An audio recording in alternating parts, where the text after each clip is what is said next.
Motivations with Dan Stratton. It's been a great year, 2023. And as we move into 2024, it's very interesting times that we're living in. We can't turn the television on without hearing of escalations of war in all different parts of the world, whether it's in the Asian Pacific over there with Taiwan, or whether it's in the Middle East with Israel and everything that's going on there. They're fighting like a 7-front war, whether it's in the European theater with Russia and the Ukraine, or even here in the United States with all the protests, the violent protests, where people are actually attacking the police, and then the incredibly violent overrunning of our southern border. So it is a tough time to stay calm. It's a tough time to make sense of things. It's a tough time to really be able to be peaceful and calm and loving. It's a very difficult time when every time you look at the news, every time you try to stay current, you're just inundated with some pretty ugly stuff, and stuff that could, in a very short period of time, come to your neighborhood or my neighborhood or anywhere there is, because we're just seeing that all the time. We're just seeing the upsurge in aggressiveness, in crime, upsurge in aggressiveness in cancel culture, where people are, sending cops to people's houses for no reason at all, just using technology to really harass and terrorize people on a regular basis. So what I want to talk about today is I want to talk about how we manage our self-care. I want to talk about getting quiet. I want to talk about turning off the noise. And at Christmas time, which is where we are right now, you can see some of my decorations in my house right here behind me. It's really important that you think about things that'll keep you healthier. Again, another thing that's up in the news is suicide, and people, their mental health is really being challenged, and they can't control their thoughts. They worry about things. These people are just really, really hurting, and you may be one of those people. So I want to give you some tools today to really help you to begin to take yourself out of the noise and into a place of quiet. We used to always say peace and quiet, right? Peace and quiet.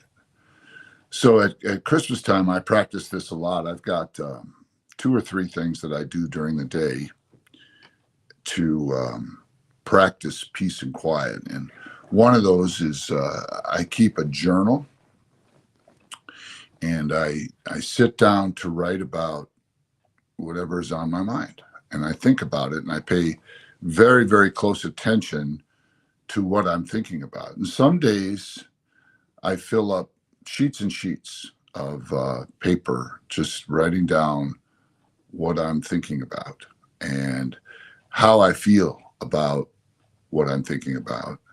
And some days I'm a little better, and I can just quietly sit and be quiet, where I'm not running lists in my mind, where I'm not, overly concerned about certain things. And what I find this does for me is it helps me to organize my life. Like yesterday, I had to take care of a glitch that was on my homeowner's insurance for my house.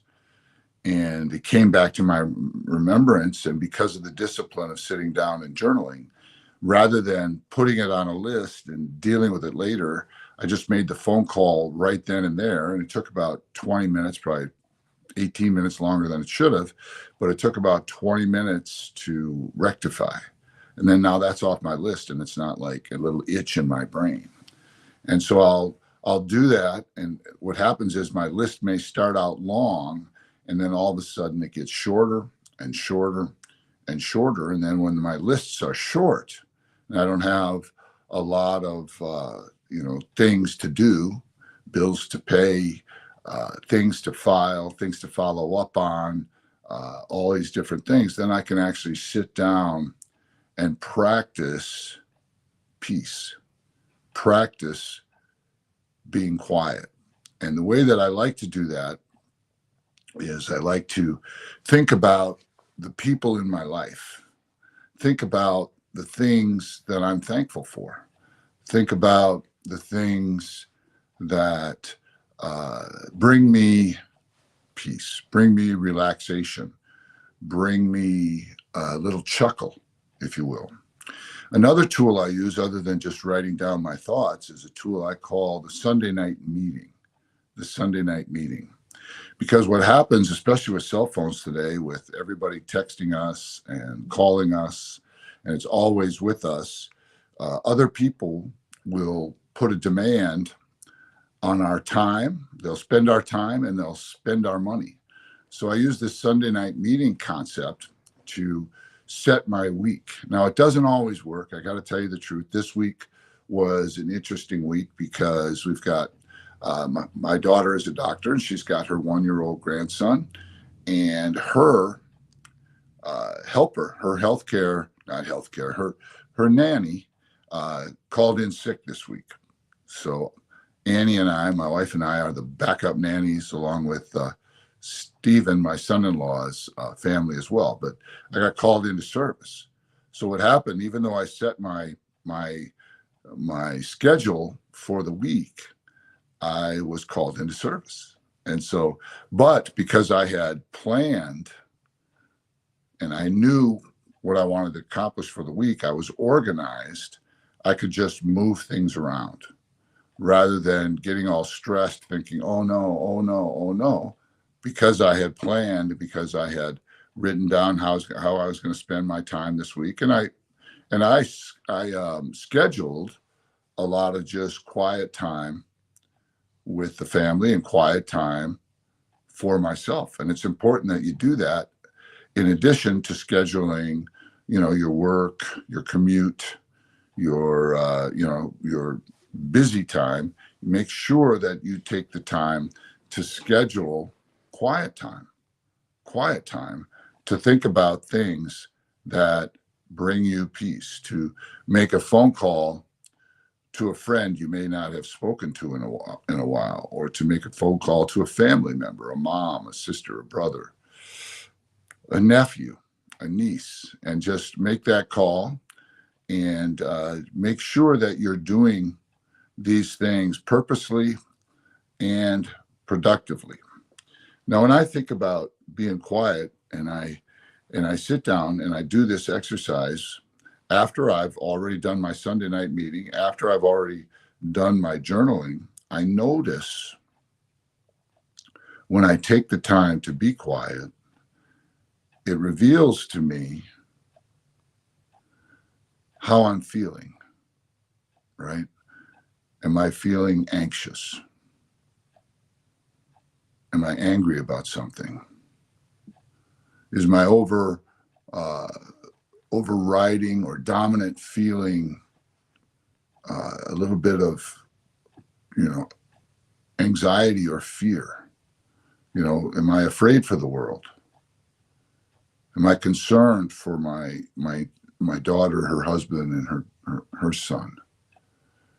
And then I can think about those things, and I can get to be a little bit aware or more self-aware of what's going on. What happens generally is when I don't take the time to do this, those overriding or those dominant feelings come out when I least expect them to or suspect them to. And they come out and they create strife. They create, a form of, hurt in my conversations. And it usually comes out with my wife, because she's closest to me and she's with me all day long. And, if I'm trying to, in the middle of doing everything else, trying to get that relaxation, I'll get really defensive of what I call my quiet or my peace time, and she'll break into it, and then I'll take it out on her. That overriding feeling, that anxiety that I have, or that sense of urgency about something that I have, because I haven't really grappled with it or thought about it enough to plan my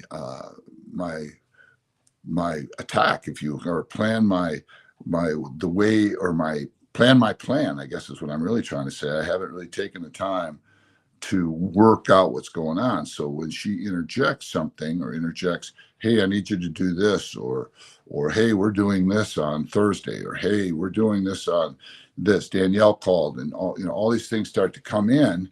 If I haven't already thought these things through, I don't know how big of a block I need to move to accomplish what I need to accomplish. Now, I'm very blessed. I work on the phone most of the time.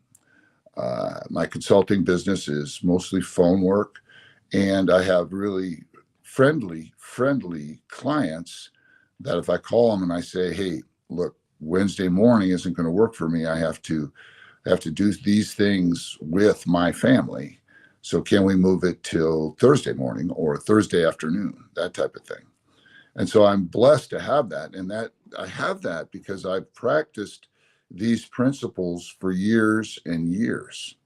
And so the same thing I say to you, if you feel like you're out of control, start with that Sunday night. A lot of us have jobs that we don't have control over our schedules. We have to be at work at 8 o'clock on a Monday morning, and we're there all week, Monday through Friday, 8 till 5, 8 till 6 sometimes in some cases.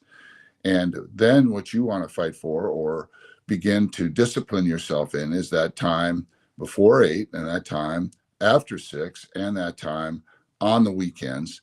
And when you're taking time for yourself and you're really thinking about this, and this is important because if you do it, then you won't have as much collateral damage. You won't have as many outbursts fighting for your own personal time. And a lot of times, a lot of people I've known over the course of my life have taken that personal time, with alcohol, or they've taken that personal time where they got to go out and smoke a cigarette just to get a minute to themselves, right? Just to get that personal care. And of course, drinking a lot or smoking a lot is very, very detrimental to your health. It doesn't do really what you're trying to accomplish, which is get yourself a moment to heal, get yourself a moment for self-care. And so this is very important to think about today, and think about how you do it. Think about how you're currently doing it, and think about scheduling time for it. I get out and I go for walks too. I like to go for walks, but when I'm on a walk, I try to watch what I'm thinking about, and I try to take a mental note of how I'm feeling rather than just thinking about things and feeling things. And so what that means is I am setting myself apart, from myself in a way, right? I'm watching myself. When my daughter was a little girl, she had this revelation when she took her mother's lipstick and she drew all over the walls, and we had just put up brand new wallpaper. And she was, a little girl. She was 2.5, I think. And she knew she had done something wrong because of the way we reacted. Oh my goodness, what did you do, Danielle? And then we asked her, why did you do that? And she said, myself said to myself, don't do it. But then myself said, do it. And she started to talk about that. And that's a very important concept that most people don't think about. They think about themselves. They think about their thoughts. They think about their feelings, and they say, that's me. That's me.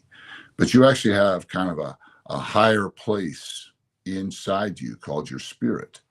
And this is where self-care comes in, where you allow your spirit to be objective about what you're thinking about.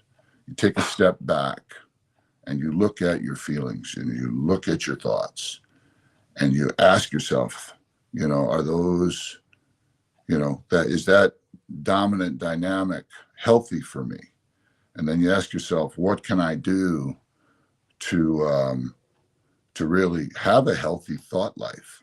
What can I do to get myself to that peaceful place on a daily basis? What can I do? So I'm just telling you, this may be a revelation to you, and you may need to have further conversations about this with someone. I can help you, or someone else can help you to really begin to think about, how can I use that ability to take a step up? I call it a step up instead of a step back. Take a step up to get a better vantage point on my life. Take a step up, get a better vantage point on my thoughts. Take a step up, get a better vantage point on my feelings, and then really do a strong assessment of what I'm doing with my life, and is it beneficial not only to me but to my wife, to my family, and in my case to my church, and all the people that I love, the people that I'm working with and mentoring. Is it helping them? My friends, is it helping them? Am I available to them? And being able to step back starts with just recognizing that you have to schedule this quiet self-care time.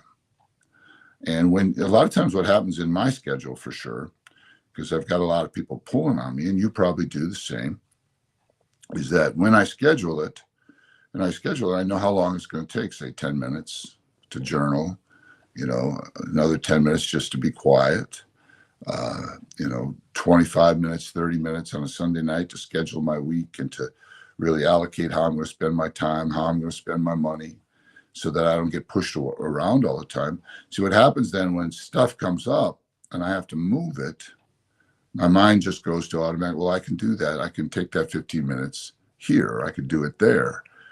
But if I don't schedule it, then it's not on there, and then it just kind of gets added onto my list, and that creates stress.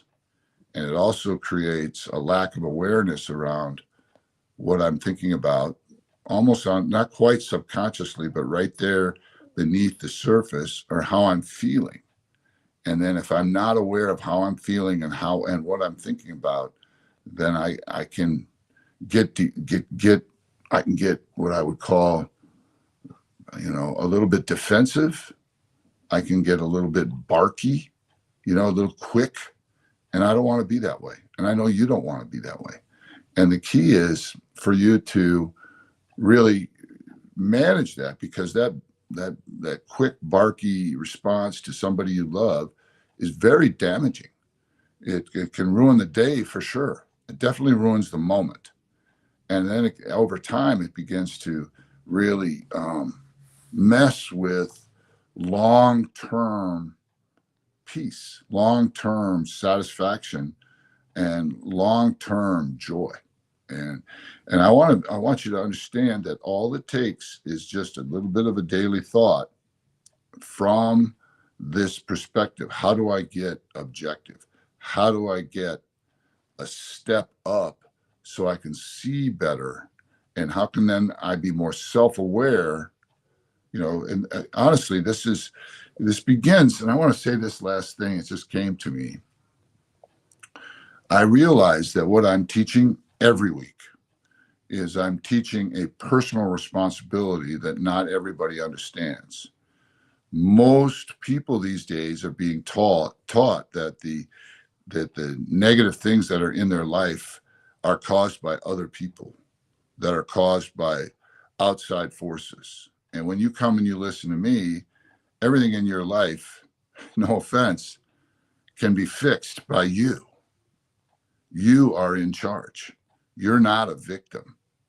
You, with the right thought disciplines, with the right action disciplines, with these tools that we give you week to week, you will take responsibility. Many of you do take responsibility, but you're taking it completely on yourself, and you don't know how to offload that responsibility. So it is causing you health problems. It's causing you anxiety. It's causing you fear.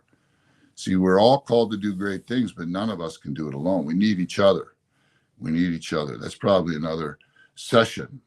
But just remember, if you'll work these basic principles, and I've already reviewed them a couple of times, you will begin to see things more objectively. You'll be in more control. You won't be overreacting, and you'll be noticing when other people are, but you won't overreact to that. You won't get preachy, or you won't want to lecture people because they're overreacting. You'll just make a mental note because you're saying, there's something else going on here, rather than what's actually being talked about in the room. So I just wanted to share some of those thoughts with you. Take some time to get quiet. If you want to use the journaling tool and you don't know how, just reach out to us and we'll help you with these things. And let's continue to stay in dialogue. Ask some questions. We're here to answer the questions that you have. Talk about the topics that you'd want to talk about. So please feel free to reach out to us. Thanks for joining Morning